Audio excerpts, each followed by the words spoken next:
So how do you feel about the beliefs that you hold? How do you feel about the expectations that you hold? Esther said to us in the early days of our explaining this to her, but Abraham, it's true. It's true. This thing I believe, this thing I expect is true. And we said, we're not questioning that, but we have another question for you. Do you want it in your experience? Well, what's that got to do with anything? Everything. But it's true. We said, there are many things that are true that you want to experience, and there are many things that are true that you don't want to experience. We would suggest you keep the things you want to experience that are true active in your vibration, while you deactivate the things that are true that you don't want in your experience. Deactivate them. How do you do that? By withdrawing your attention from them. Okay, so I'm not going to think about that thing that I'm thinking about. How's that working out? I'm not going to think about that. I'm not going to think about that. I'm not going to think about this, because when I think about this, it really bothers me, and I'm not going to think about this. It bothers me to think about this. I'm not going to think about this. I've been thinking about this for far too long. I'm not going to think about this anymore. I want you to stop doing that, you say to your children. I don't want to see that again. And your children know what to say. They want to say, then look the other way. If you don't want to see it, then don't ask me to stop doing it. Just look away. And that really is our message to you. You could learn it from your children. Just look away. Well, that feels odd in a reality-based society, doesn't it? Because most humans have been sorting the realities, the manifestations, into piles. These are good piles, and these are bad piles, and these are not so good piles. And we say, but then by the time it's manifested, that's not when we want you to try to apply your focus. It's hard not to notice things that are around you if you've got a vibration that's active within you. So yesterday, Esther was thinking, just a train of thought.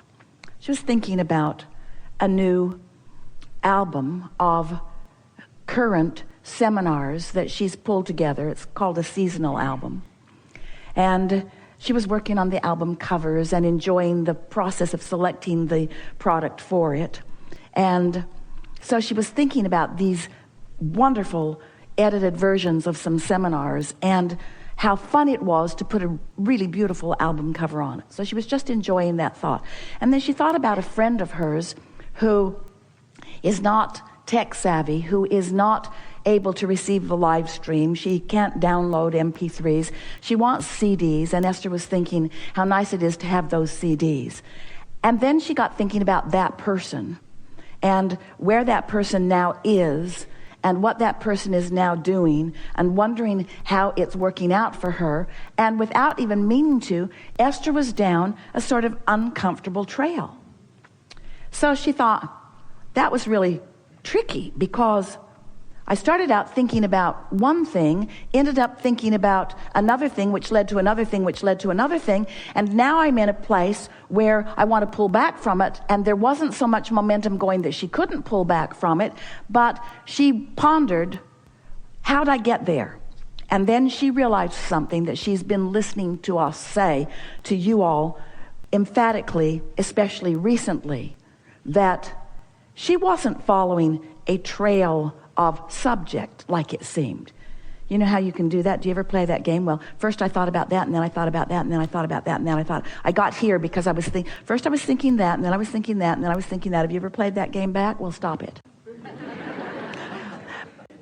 What she has been hearing us say, rather than choosing the thought because of the subject matter, choose the thought because of the way it feels. Choose it vibrationally. Get the ball rolling, momentum, by choosing the way you want to feel, which will lead you to the thought, which will then lead you to another thought, which will then lead you to another thought. And even though you might jump subject, subject, subject, subject, subject, you won't jump vibration. Now, does that make sense to you? Have you been listening to us enough to know that there is a vibrational content that is the basis of your point of attraction? It's not subject, subject, subject. It's vibrational frequency, vibrational frequency, vibrational frequency. In other words, If you're on the ornery disc, we've been describing the emotion that you might be feeling in a moment as actually selecting a vibrational point of attraction. We are calling those your point of attraction, your grid, or called it so many different things you don't know what we're calling it. But it's the place where you stand. It's spinning because it's attractive. It's calling to it other things like it. So let's say that, like on the emotional scale, you could be on the fear disc, or you could be on the ornery disc, or you could be on the happy disc, you could be on the joy disc, the loving disc, the anger disc, the resentful disc, the fear disc. In other words, you can choose your point of attraction, and in fact you do, all day, every day. So let's say that for whatever reason, you're on the ornery disc. Don't you notice when you're on the ornery disc, when ornery is the vibrational frequency that you've got going on, that the subject matter can skip all over the place? You're ornery about the way your children are behaving. You're ornery about the way your spouse is behaving. You're ornery about the way your government is behaving. You're ornery about the way traffic is behaving. You're ornery about the way the weather is behaving. You're ornery about the way the cat behaved. In other words, it doesn't matter what the subject is producing orneriness within you. And most humans do not understand that you can control the ornery factor. You can control how many ornery things you rendezvous with or how many happy things you rendezvous with. But you can't do it after you've rendezvoused, because after you've rendezvoused, there's so much momentum going. Well, you can, but you usually don't.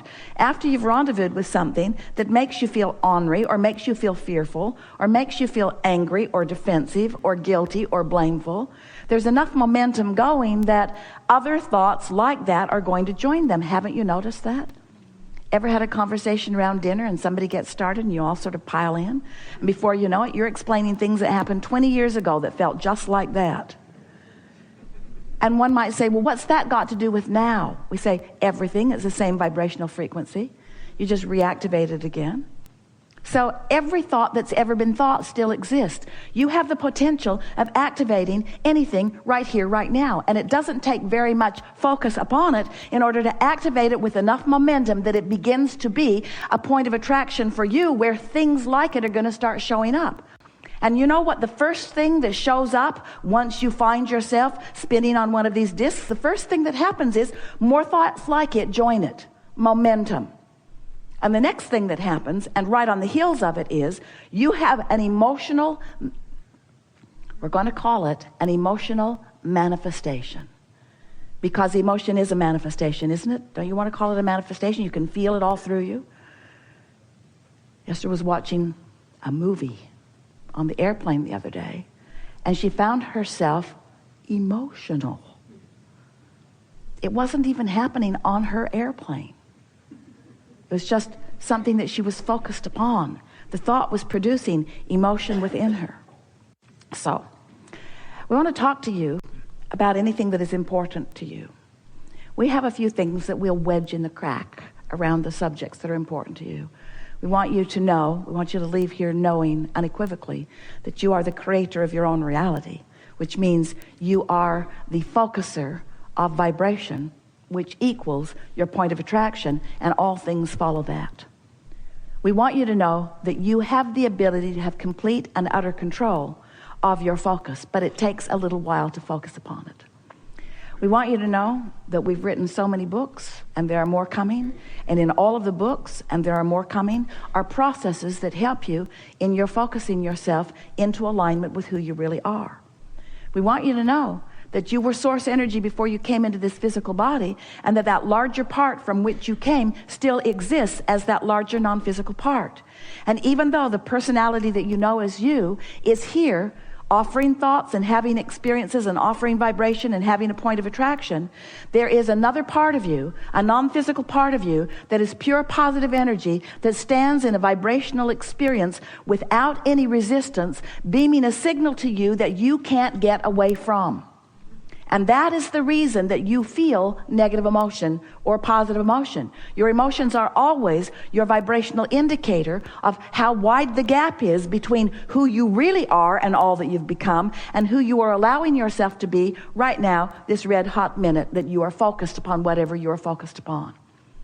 So as you begin to understand that you've got this magnificent guidance system that is always letting you know what you're doing vibrationally, and once you start caring about how you feel so much that you become unwilling to focus sloppily or to focus deliberately on something that doesn't feel good. Once you decide that you want to feel good, that you deserve to feel good, that you can feel good, and so you practice feeling good. That's what all those processes are about. Once you begin applying some of them, and you have control of the way you feel, then you have control of your point of attraction, and then the manifestations that follow prove to you, they are the evidence to you that you have managed to bring yourself into creative control just the way you intended to. You said, I'll go forth, I'll explore the contrast. The contrast will help me to define things that I want. We're sending out rockets of desire. I will have ideas and desires that I'm not vibrationally up to speed with at first, but I can practice myself up to speed with them. And you knew that when you did practice yourself into the frequency of your desire, and there was therefore no split energy going on within you, that then that desire would have to show up in your experience in multiple ways, because you're offering a vibration, a not split energy vibration, a pure vibration about what you want, and you're not shooting yourself in the foot with a contradictory thought. Therefore, you're not slowing it down. Therefore, it must come, and it must come fast. You knew that when you said you were going to come forth into this physical body.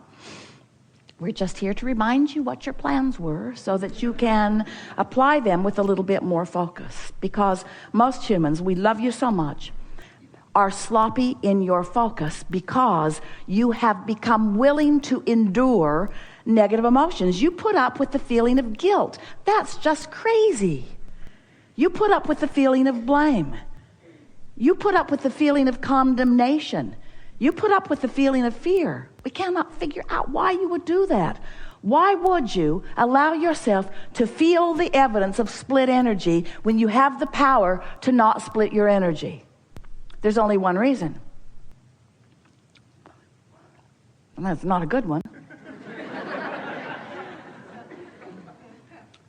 You're just looking at what's out there instead of choosing from the buffet. You don't do that, however, at the buffet. You're picky. You're picky eaters. We want you to be picky thinkers, picky feelers. We want you to want to feel good. We want you to want to feel good so much that you're willing to focus yourself into a way that you do feel good. So, we're eager to talk with you about anything that matters to you. Don't worry about us. We will wedge our message in the crack. We want to bring you around to knowing that the earlier in the day that you decide that you're going to focus in a way that feels good, then the more momentum you'll get toward that, and the more magnificently your day will unfold. But there's always another day. Sometimes you say to us, it's quite cute when you say it, you don't say these exact words, but you say something that means the same as this. Abraham, I have fallen out of an airplane and I do not have a parachute. Would you please advise me as to what I should do now? And we say, hang on, it will be over shortly. Momentum, you say. But you could wake up tomorrow and you could lie in your bed and just find some little particle of something to appreciate, and you could hold your attention upon that for as little as 17 seconds, and you could get a whole other ball rolling, you see. And so if you decide that you're going to do that, on the first morning, you probably won't make it till breakfast before you begin rolling the way you've been rolling. But the second day it'll be easier, and the third will be easier. And once you've done that for 20 or 30 or 40 or 50 or 60 days, what you're going to begin to notice is that you can get out of bed on the right foot. You can get off on the right vibrational start. You can get a vibration going within yourself that perpetuates more that feels good and more that feels good and more that feels good, until eventually you will have such a force field of positive energy swirling around you that anyone with negative intentions just bounces off of you, because you are vibrationally different frequencies. So it can't be any more than you can set your radio dial on 101 and hear what's being broadcast on 97. In other words, the frequencies have to match up. When you've got a frequency that is well established, then things that match that well-established frequency will be your experience. And that is what deliberate creation is all about.